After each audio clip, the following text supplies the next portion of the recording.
I'm Dr. Liam, and this is the diagnosis. My manager once called me back into the office to ask why I wasn't panicking one day. We had just been told the schedule had been cut in half, so 4 weeks became 2. The instruction was to go back to my team, tell them what happened, and convey the urgency.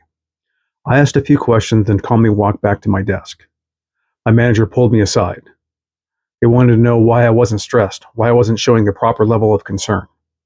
I told them I knew what my team was capable of, that we'd sit down, look at the scope, and find a way to hit the deadline, that running around panicking wasn't going to help anyone get there faster. My manager and I never quite clicked after that. But here's what I noticed, and I noticed it for quite a while. That manager was always in survival mode, stressed, reactive. Every conversation carried urgency that a lot of times had nothing to do with the actual problem in front of them. And when I looked around at the team, they were all in the same way, constantly in fight or flight, waiting for the next fire instead of building anything. My team was calm, functioning, and not because the pressure wasn't there. Oh, it was, but because I wasn't adding to it. That's not a coincidence, that's contagion. Imagine this. Think of Nick Fury after Winter Soldier.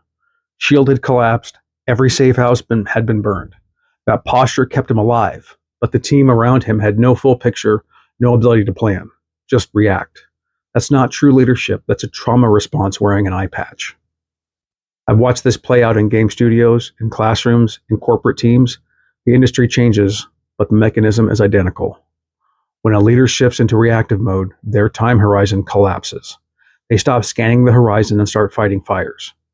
Research on leadership contagion, like by Côté and Saavedra, shows that a leader's emotional state spreads directly to team members, affecting not just mood, but actual performance and decision-making capacity.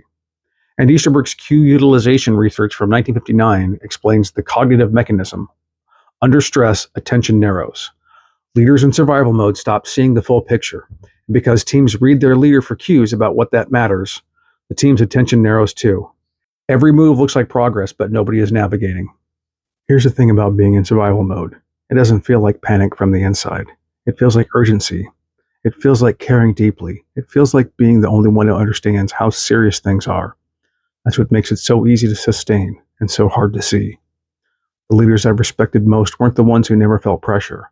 They were the ones who felt it and chose not to pass it down. Owens and Hekman's work on leader humility shows that leaders who model calm, adaptive behavior, even under pressure, produce teams with higher performance and more collaborative decision-making. Not because the pressure disappears, but because the leader absorbs it instead of amplifying it. I don't think that manager was wrong to feel what they felt. I think they'd been taught that visible urgency was the same thing as leadership. A lot of leaders are. The emotional state of a team finds its way into whatever they're building. If your leader is in survival mode, the team will be too, not because they chose it, but because that's how leadership contagion works. And if you are the leader, the question isn't whether you feel the pressure, it's what you do with it before it reaches your team.